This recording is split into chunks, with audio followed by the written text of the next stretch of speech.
18ാം ലോകസഭയിലേക്കുള്ള തെരഞ്ഞെടുപ്പ് 3-4 ദിവസങ്ങൾ കഴിയുമ്പോൾ പൂർത്തിയാകും. ഇന്ത്യയുടെ ചരിത്രത്തിൽ ആദ്യമായിട്ടാണ് 44 ദിവസം ദൈർഘ്യമുള്ള ഒരു തെരഞ്ഞെടുപ്പ് പ്രക്രിയ നടത്തപ്പെടുന്നത്.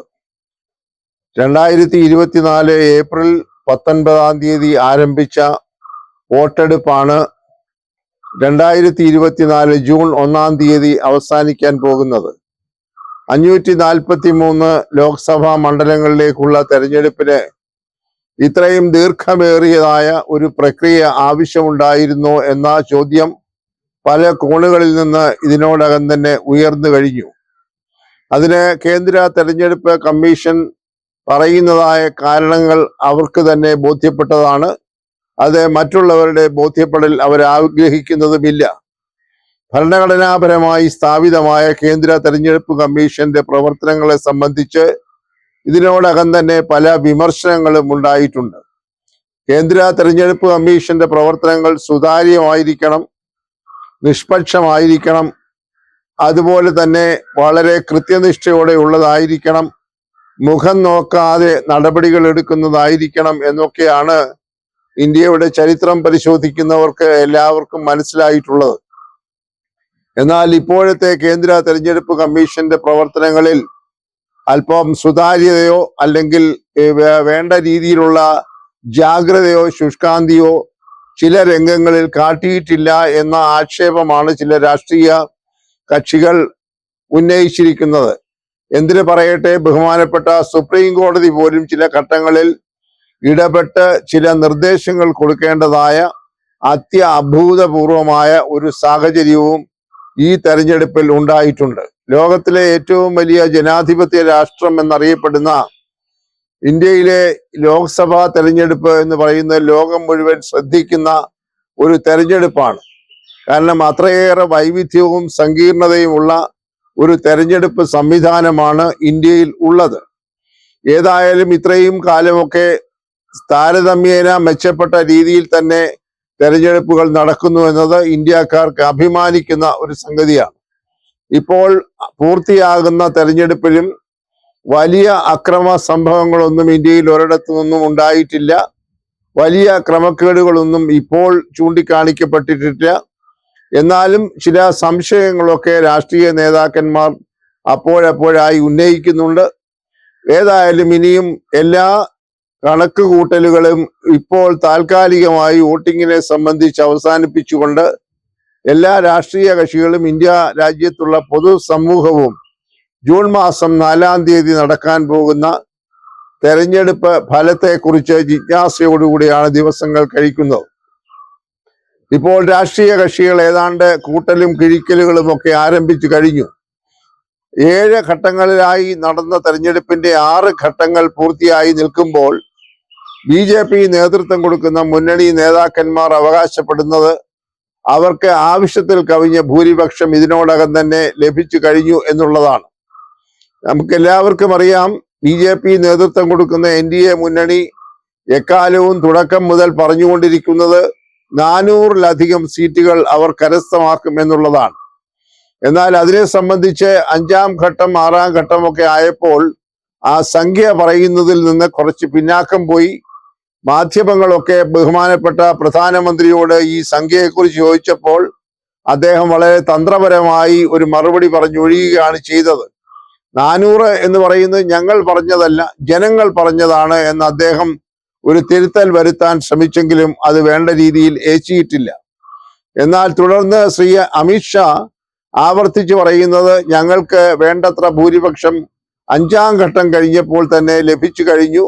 കേവല ഭൂരിപക്ഷമായി 272-നേക്കാളൊക്കെ വളരെ ദൂരെ, വളരെ ഉയരത്തിൽ ഞങ്ങൾ എത്തിക്കഴിഞ്ഞു. ഇനിയൊക്കെ കിട്ടുന്നത് ഞങ്ങൾക്ക് അധികപ്പറ്റ സീറ്റാണ് എന്നൊക്കെ വലിയ ആത്മവിശ്വാസത്തോടുകൂടി ഗീർവാണം മുഴക്കിയാണ് ഈ അവസാന ഘട്ടങ്ങളിലൊക്കെ അമിത്ഷാ തെരഞ്ഞെടുപ്പ് പ്രചരണ രംഗത്തുണ്ടായിരുന്നത്. എന്നാൽ മുൻപൊരിക്കലും ഉണ്ടായിട്ടില്ലാത്ത വിധം BJP മുന്നണിക്ക് കടുത്ത വെല്ലുവിളി ഉയർത്തിക്കൊണ്ടാണ് ഇന്ത്യ മുന്നണി എന്ന് പറയുന്നതായ പ്രതിപക്ഷ ഐക്യ മുന്നണി തെരഞ്ഞെടുപ്പിനെ നേരിട്ടത്.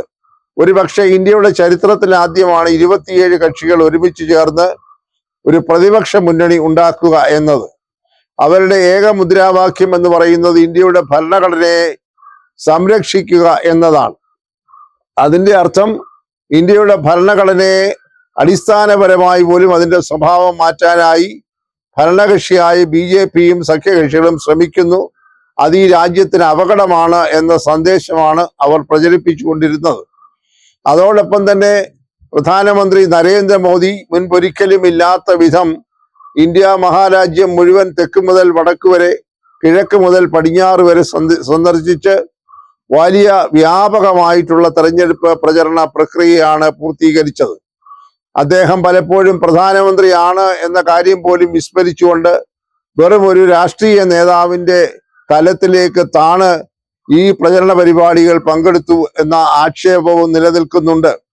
അദ്ദേഹത്തിന്റെ പല പ്രസംഗങ്ങളും ഒരു തരത്തിലും ഒരു പ്രധാനമന്ത്രിക്ക് യോജിച്ചതല്ല എന്ന വിമർശനം ഇന്ത്യയിൽ നിന്നും ഇന്ത്യയുടെ പുറത്തു നിന്നും വന്നിട്ടുണ്ട് എന്നുള്ള ഒരു സത്യം നമ്മുടെ മുൻപിൽ നിൽക്കുകയാണ്.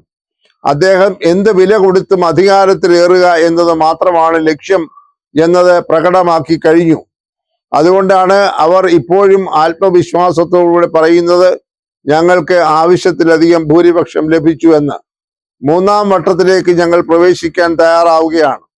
ഒരുപക്ഷെ പൊതുസമൂഹം ഓർക്കുന്നുണ്ടാകും, കഴിഞ്ഞ പാർലമെന്റിന്റെ അവസാന സമ്മേളനത്തിൽ ബഹുമാനപ്പെട്ട കേന്ദ്ര ധനമന്ത്രി Nirmala Sitharaman vote on account അവതരിപ്പിച്ചപ്പോൾ അവർ തന്നെ പറഞ്ഞു, ഞങ്ങൾ ഇതാ ജൂൺ മാസത്തിൽ വീണ്ടും പുതിയ ബജറ്റുമായി പാർലമെന്റിനെ സമീപിക്കും എന്ന്. അത്ര ആത്മവിശ്വാസമാണ് അന്ന് അവർ പ്രകടിപ്പിച്ചത്. അതിന്റെ തുടർച്ച എന്നോണമാണ് പ്രചരണ രംഗത്ത് ശ്രീ നരേന്ദ്രമോദിയും അമിത്ഷായും പ്രകടിപ്പിച്ചുകൊണ്ടിരുന്നത്.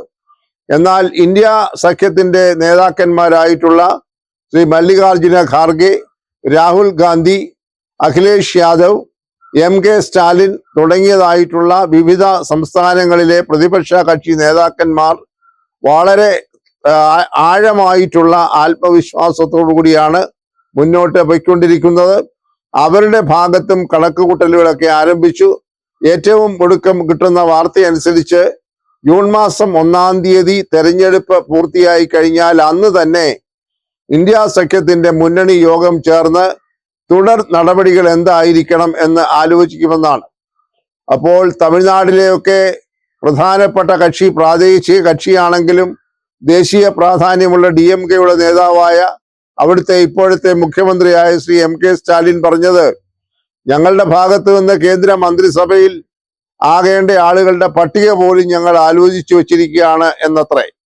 എന്നാൽ മറ്റ് രാഷ്ട്രീയ കക്ഷികളൊന്നും ആ മട്ടിലേക്ക് മുന്നോട്ട് വന്നിട്ടില്ല. ഒരുപക്ഷെ അവരുടെയൊക്കെ മനസ്സിൽ ആ ചിത്രം ഉണ്ടായി എന്ന് വരാം. ഏതായാലും ഇന്ത്യ മുന്നണിയും എല്ലാ ഒരുക്കങ്ങളും മാനസികമായും ശാരീരികമായും നടത്തിക്കൊണ്ടിരിക്കുകയാണ്. അധികാരത്തിലേറും എന്ന് തന്നെയാണ് അവർ പ്രതീക്ഷിക്കുന്നതും കണക്കുകൂട്ടുന്നതും.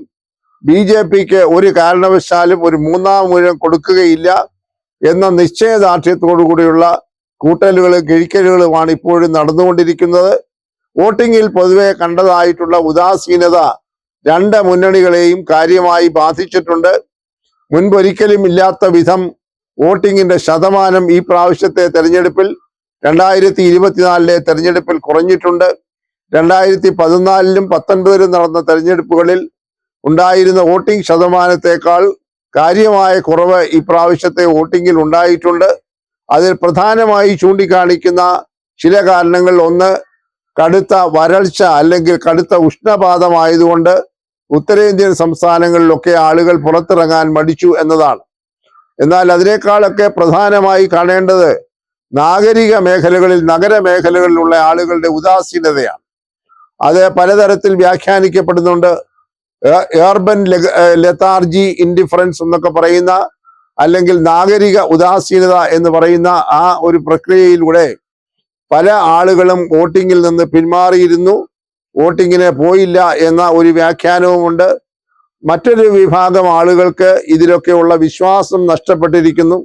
രാഷ്ട്രീയ കക്ഷികളുടെ പ്രഖ്യാപനങ്ങളിലും അവരുടെ തെരഞ്ഞെടുപ്പ് പ്രകടന പത്രികയിൽ അവർ നടത്തുന്നതായിട്ടുള്ള പല വാഗ്ദാനങ്ങളും ഒന്നും നടപ്പാകുന്നില്ല എന്നതുകൊണ്ടുള്ള നൈരാശ്യത്തിൽ കുറേയേറെ ആളുകൾ പ്രത്യേകിച്ച് നഗരപ്രദേശങ്ങളിൽ മാറി നിന്നു എന്ന ഒരു വ്യാഖ്യാനവുമുണ്ട്.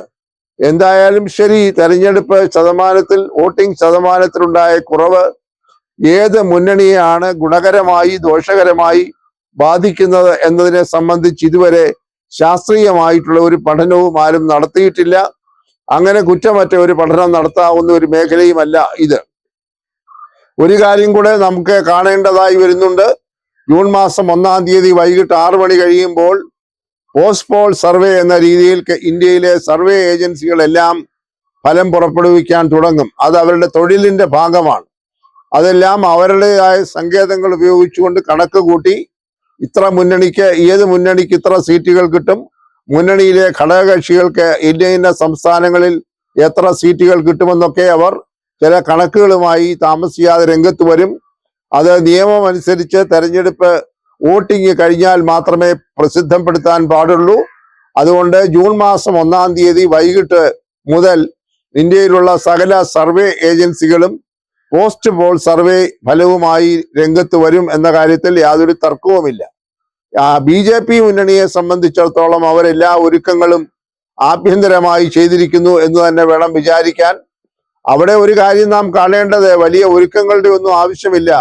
അവിടെ 2 ആളുകൾ നിശ്ചയിച്ചു കഴിഞ്ഞാൽ ബാക്കിയുള്ള ആളുകളെല്ലാം അത് അനുസരിക്കുക എന്നത് മാത്രമാണ് ഉള്ളത്. അങ്ങനെയാണ് കഴിഞ്ഞ കുറെ വർഷങ്ങളായി BJP പ്രവർത്തിച്ചുകൊണ്ടിരിക്കുന്നത്.